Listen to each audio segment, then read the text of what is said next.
first and think later. A lot of humor in those cartoons through the years. But I'm not sure when he disappeared, but he's missed.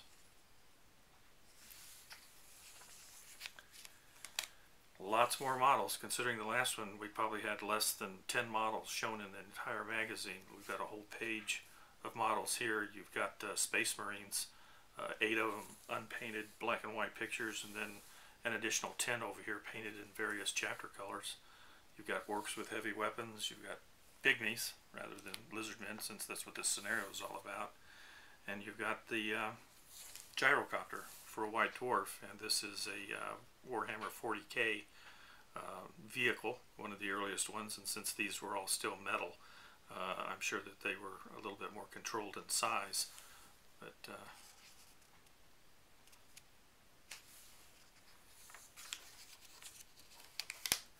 here's the one page in the magazine that did have still a little bit of a throwback. I'm sorry, I think I keep pulling this out of range.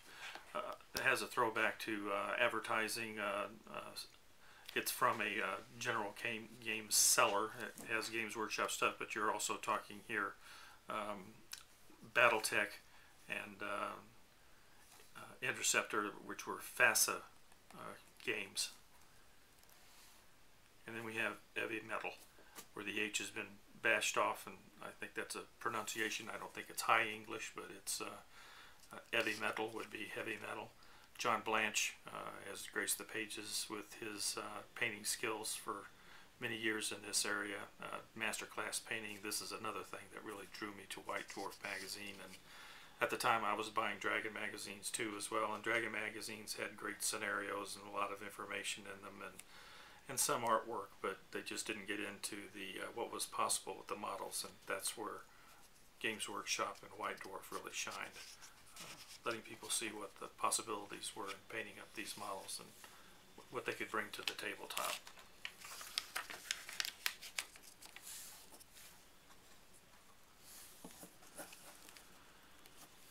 And these are a bunch of the painted models, and here's John Blanche. I don't know if it's Blanche, whether you pronounce that E or if that's silent. I've always called him John Blanche.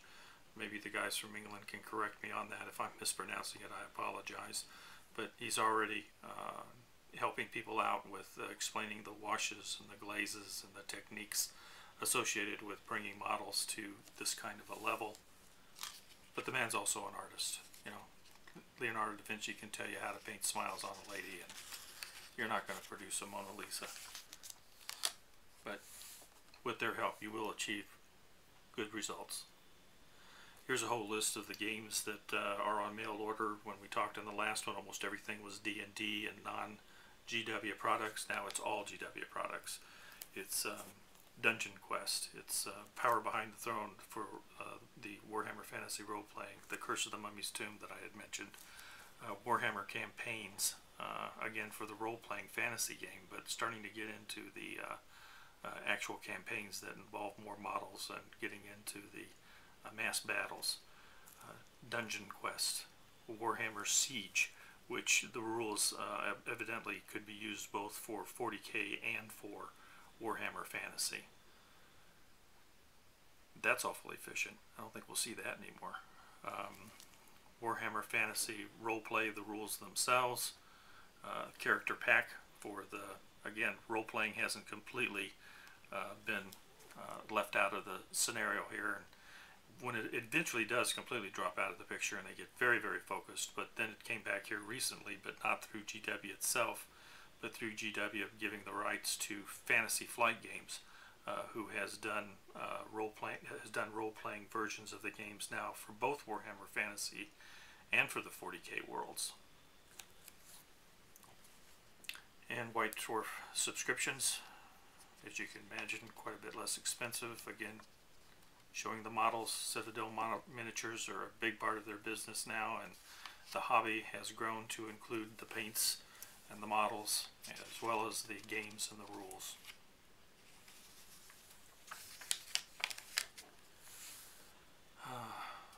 These are reviews of books. Again, Black Library I don't think was established at this point. I don't think that Games Workshop was the actual publishing powerhouse that it is today, but they were reviewing the fantasy and the science fiction books that were out that some of the games flavored on.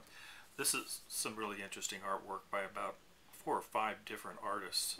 Bob Naismith is one of them. Bob Naismith, also a sculptor, has done some fantastic models. He did some for the Savage Worlds, for the Deadlands role-playing game. Some undead Western characters and stuff. He's a very, very talented man, and I could have sworn I heard his name being thrown around at Mantic Games. I think he might be doing some of their sculpting now. So quite a talented individual who's been around for a long time. John Blanche's paint is in here. I mean, besides being, this is John Blanche here. This is John Blanche. I think this is Bob Naismith here. Besides being sculptors, they're also just generally good artists. These are some caricatures of the 6 artists that were involved in this previous page. I don't know if these are self-portraits or if these are the guys just kind of having fun with each other. Here are the is part 2 for this really long scenario about the floating gardens of Babylon and the pygmies in Australia. Somewhere along the line, the pygmies got us a couple of armored, looks like chaos warriors, involved in the scenario. And also the pygmies have a magic user now who manages to bring along a large monster. Nice color display of the various levels of the pyramid. Again, role-playing, so you're going to have sort of a dungeon crawl through the pyramid. Pardon me. Warhammer 40K. This is Eldar equipment models. Stats.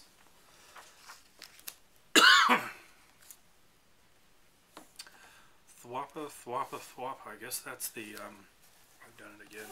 Push this back into out of view. I really love the fluff of the orcs and the misspelling of the words and the play on words. It looks like it carried over into the dwarves of the 40K universe too. Still bummed out that there's no squats today. Warhammer Siege, again, these were the rules that were evidently usable both in the Warhammer Fantasy combat world and also the 40K. Efficient and also kind of cost effective, so won't be seeing that again either, not with all the codexes and re-release of rules and upgrades and the changes between the 2 systems.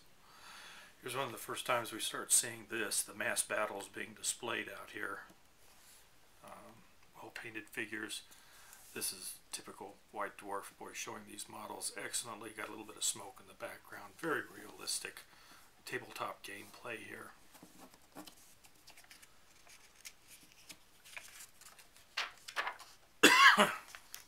The Mighty Fortress. I think this is still available today in some shape or another. 3D terrain. Certainly not as expensive back then, I don't believe. I don't think the price is actually shown in here. Siege equipment associated with the new Siege rules. And a lot of the rules were, I think, tried out in the games, and there were, the magazine itself sort of enhanced the rules. This fellow that did these amazing scratch-built models is from Germany, West Germany. They have a write-up on each one of them, showing them in detail here. This is the fellow right here. I think his name is Michael Immig, I-M-M-I-G. Don't know if this fellow's still around or not, but quite a talent. Speaking of talents coming out of West Germany, for what this guy has done on a large scale, if you haven't, you should check out Retribution Angel Retri is just an incredible sculptor and artist. He's a graphics artist, and you should check out what he's doing. He does stuff that is just amazing. Very talented young man. Getting into the dreads, especially for the orcs. When you take a look at them here, you can see on this last page, they're actually look more like killicans compared to the dreads that are being produced today.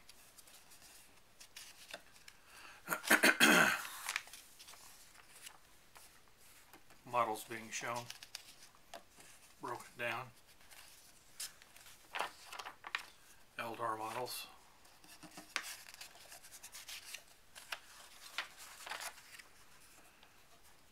Breakdown of the dread. Again, these dreads I think are more like 15 millimeter, maybe even 10, but they are not the full-size dreads like you see from Forge World, which are just way out there in the stratosphere on cost and availability. We don't even, I can't even get a copy of the